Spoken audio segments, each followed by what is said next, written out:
da doutora vai fazer essa pontuação juntamente com os alunos e no final vai ser devolvido a vocês essa folha juntamente com o perfil aí, mediante a esse teste, né? Como ela disse, existem vários outros testes.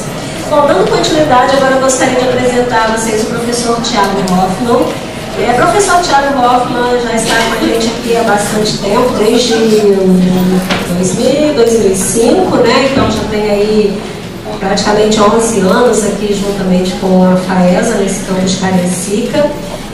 Professor Thiago hoje é doutorando, né, em Relações Interculturais pela Universidade de Lisboa, mestre e graduado em Economia pela Universidade Federal do Espírito Santo.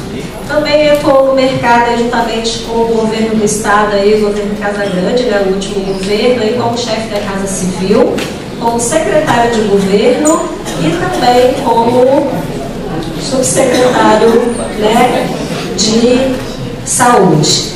Okay? E Thiago vai falar um pouquinho para vocês sobre esse cenário aí econômico, né, que o país se encontra e também sobre as oportunidades que esse mercado oferece para vocês. Então passo a palavra agora ao professor Thiago Hoffmann. Obrigado.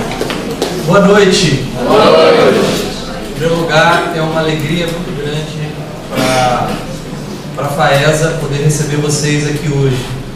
É uma troca de conhecimentos muito interessante e eu espero que vocês aproveitem bastante, porque a gente já está aproveitando.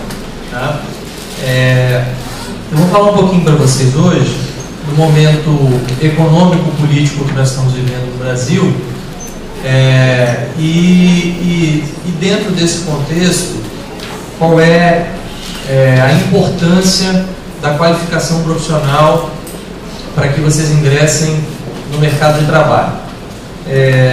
Todo mundo, obviamente, acredito que está acompanhando o que está acontecendo no Brasil de 2015 para cá, correto?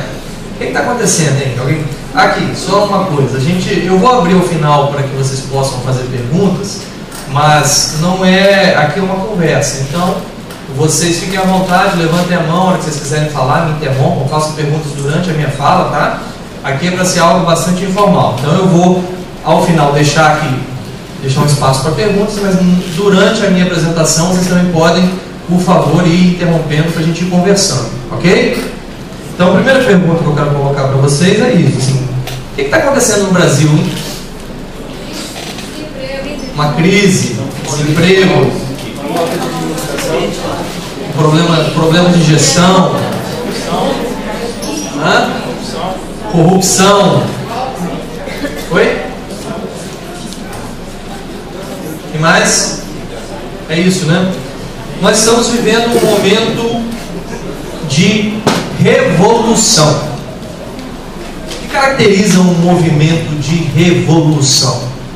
O movimento de revolução é caracterizado na economia, na política, nas ciências sociais de uma maneira geral, como um momento de mudança profunda, um momento de grandes transformações, um momento de passagem para uma outra situação. Então nós estamos vivendo no Brasil um momento de mudança profunda, mudança, como nós chamamos na economia e nas ciências sociais, mudança de paradigma, mudanças paradigmáticas. Nós vamos olhar a relação, e aí eu tenho vários pontos para mostrar, para comprovar que nós estamos falando de uma revolução, que é essa mudança profunda. Primeiro ponto que aponta isso é que eu tenho a certeza que nem todos vocês podem ter detalhes, mas todos vocês estão acompanhando o que está acontecendo no Brasil, estão acompanhando a política, e isso é muito importante. Nós temos um problema grande no Brasil pela falta de participação das pessoas na política. Quando a gente não participa, a gente acaba, em geral, elegendo maus políticos, porque a gente deixa que aqueles que têm más intenções na política nos conduzam. A gente deixa que aqueles que têm más intenções na política, muitas vezes, direta ou indiretamente, comprem nosso voto, tá? E aí, essas pessoas, quando chegam ao poder, elas estão muito pouco interessadas com o retorno da atividade política para a sociedade. Elas estão preocupadas com o retorno da atividade política para os seus bolsos. E quando isso acontece, você tem uma deturpação do que deveria ser a atividade política. Você tem uma deturpação do que deveria ser a função de um agente público, de um servidor público. A função de um servidor público é servir, não é tomar conta do patrimônio público, né, que é uma expressão muito utilizada pelos sociólogos para definir o comportamento de muitos agentes públicos no Brasil quando chegam ao poder. É uma expressão, é uma palavra que é muito utilizada, que é o patrimonialismo. O que é o patrimonialismo? É você pegar aquilo que é público e na sua cabeça aquilo não é público, aquilo é seu, e portanto você pode fazer o uso daquilo não para o que é melhor para o povo, para a população que você em tese representa, e sim fazer o melhor daquilo para aquilo que lhe favorece e favorece aqueles que são seus amigos. Então, o primeiro elemento que eu quero chamar a atenção é esse. Este momento revolucionário que nós estamos vivendo é um momento que tem levado as pessoas a refletir sobre a política. E eu espero que esta revolução, porque revolução às vezes a gente associa a uma luta armada. Não é uma luta armada, mas é uma luta nas nossas cabeças. É uma mudança, é uma transformação que tem que ocorrer na nossa cabeça. Então eu espero que saiamos desse momento, e vamos sair deste momento, tá? Com as pessoas muito mais participativas na política. Esse ano nós temos eleições. Se você está participando, se não está participando, deveria começar a pensar, porque esse ano vocês vão votar nos políticos mais próximos a vocês, a nós, que são os vereadores e são os prefeitos. Então, nós temos que ter muita atenção. Qual é o comportamento, qual é o histórico, qual é a função, qual partido? São ideias que eu coaduno, aquele político me representa naquilo que ele pensa, ou ele simplesmente foi lá e prometeu um emprego para o meu pai, ou para mim, ou para minha esposa, para minha namorada? Quando ele promete um emprego para sua esposa, para sua namorada, para seu pai, para seu filho, ele está comprando seu voto. Ele está comprando seu voto. O que esperar dele? Comportamento ético? Provavelmente não, né? Mas o seu comportamento quando aceitou a oferta foi ético? Também não foi, não. Então às vezes a gente pensa e trata os políticos como se fossem seres diferentes de nós.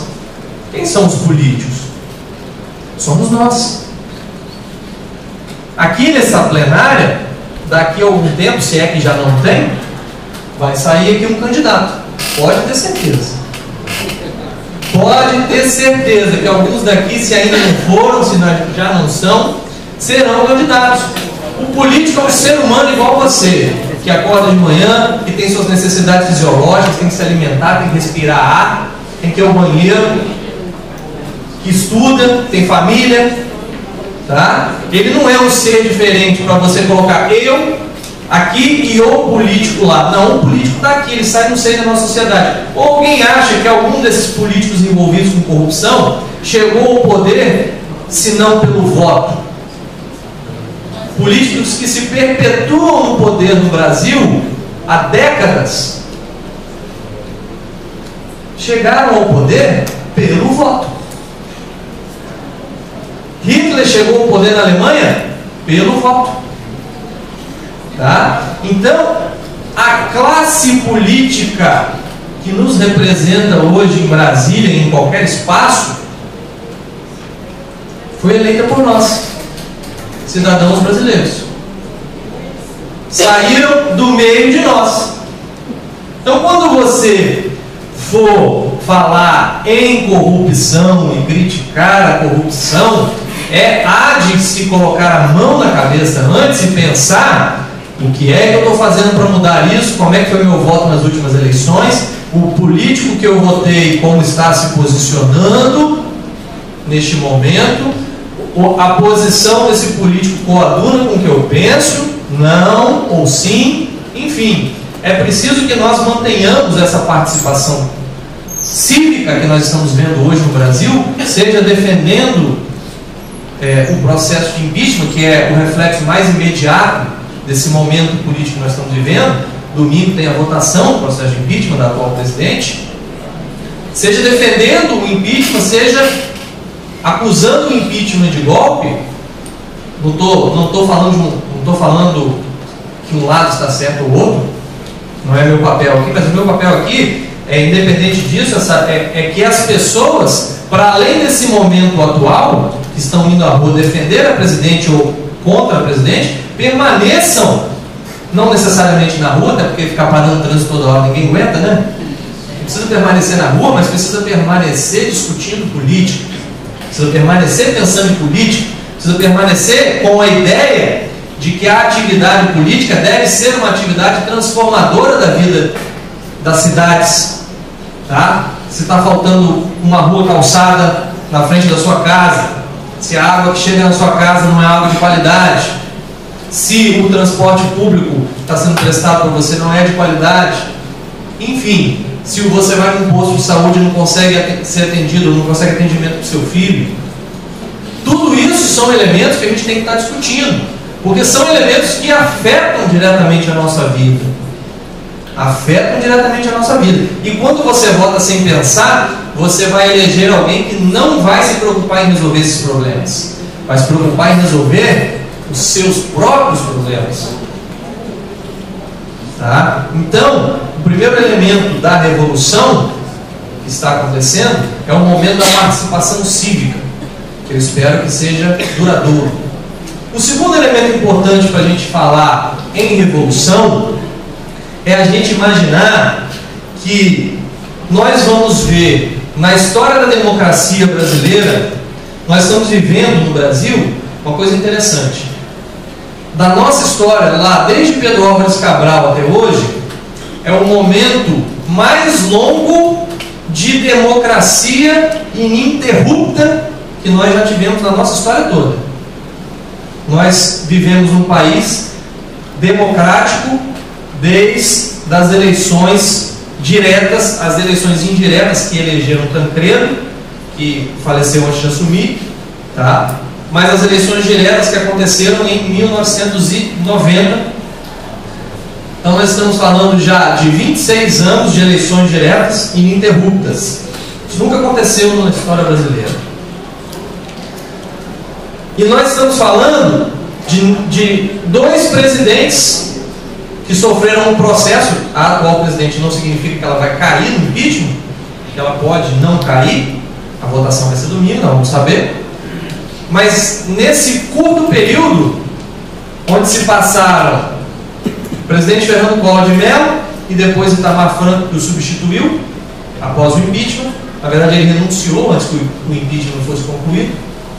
Depois o presidente Fernando Henrique, que foi presidente por 2 mandatos, depois o Lula, que foi presidente por 2 mandatos, e agora a Dilma, que foi presidente por 1 mandato, está chegando ao meio do seu 2º mandato. Então nós estamos falando de 5 presidentes eleitos pelo voto. Desses 5, 1 foi mandato tampão, no caso do Itamar, ou seja, eleitos verdadeiramente 4. Desses 4, 2 sofrendo um processo de impeachment. Então, nós estamos falando de uma democracia muito jovem.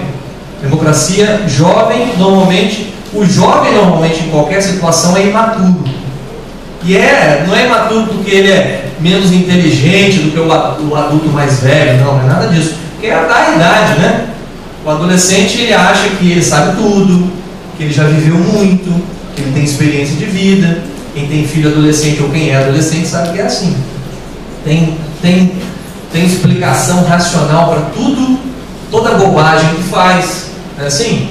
Então, a democracia brasileira também é uma democracia jovem. E esses movimentos têm feito a gente amadurecer. Movimentos de transformação radical. E aí eu chamo a atenção para uma coisa que, na minha opinião, a nossa democracia jovem não fez despertar ainda nas pessoas. Porque todo movimento revolucionário precisa ser um movimento de transformação,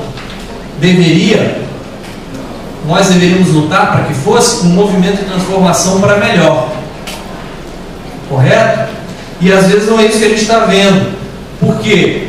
Porque nós estamos vivendo um período de crise política junto com um período de crise econômica. Eu vou falar mais detalhadamente, eu vou entrar agora na crise econômica, na sequência. E para a gente sair da crise econômica em definitivo e ter um país melhor, nós precisaríamos fazer um conjunto de reformas políticas e econômicas no país. E nós vamos passar por esta crise e aparentemente não vamos fazer nenhuma das reformas que nós precisamos para transformar o Brasil num país melhor. Que reformas são essas, professor Tiago? Você se refere? Reforma da Previdência. Alguém vai ter que enfrentar esse problema, porque senão vocês jovens, nós jovens, vamos chegar em idade de aposentadoria e não vamos conseguir nos aposentar. Porque a Previdência brasileira é insustentável no médio e longo prazo. Então é preciso discutir Previdência, preciso ter coragem para enfrentar o problema e discutir a Previdência. É preciso fazer no Brasil uma reforma tributária. O que é uma reforma tributária? No Brasil, o pobre paga mais imposto do que o rico, proporcionalmente à renda. É verdade? É verdade. É verdade. Porque no Brasil, existem basicamente, você pode dividir os impostos em dois tipos: diretos e indiretos. O que é o direto? O direto é aquele imposto que incide diretamente sobre a sua renda ou sobre a sua propriedade. Exemplo: imposto que incide diretamente sobre a sua renda, imposto de renda. Imposto que incide sobre a sua propriedade, IPTU. Só paga imposto de renda quem tem renda, pelo menos acima de um determinado patamar. Só paga IPVA quem tem carro. Só paga IPTU quem tem casa. Portanto, os impostos diretos são considerados impostos mais justos, porque eles incidem sobre aqueles que possuem renda ou um determinado bem. Já os indiretos são aqueles que incidem sobre a produção e sobre o seu consumo.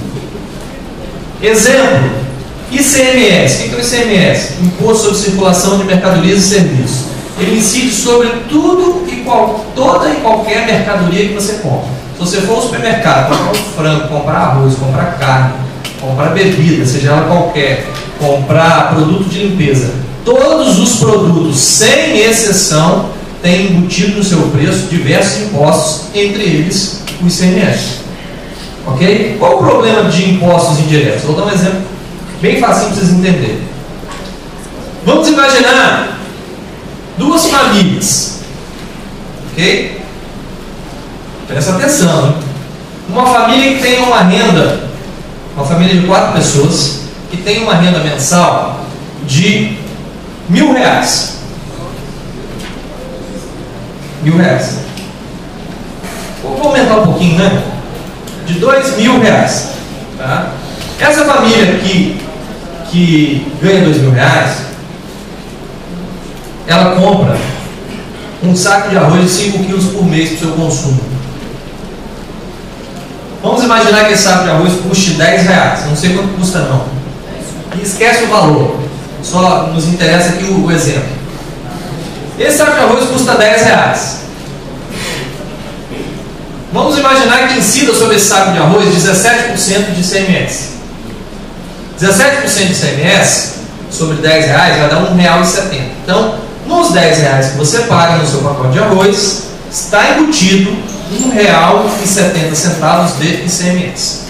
Agora vamos imaginar uma outra família. Então esta família que ganha R$2.000 paga R$1,70 de ICMS. Vamos arredondar para R$2 só para facilitar a minha conta. R$2 em cima de R$2.000 vai dar 0,1%.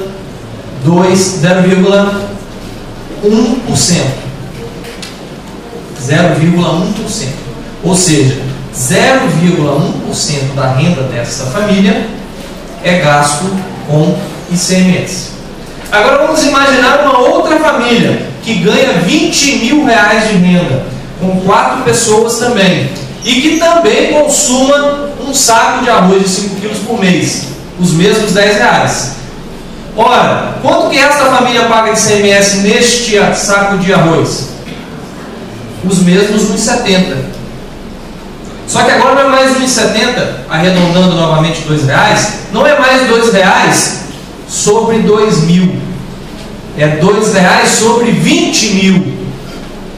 Então, se R$2 sobre 2.000 é 0,1, R$2 sobre 20.000 é 0,01. Quem pagou mais imposto proporcionalmente? A família mais pobre.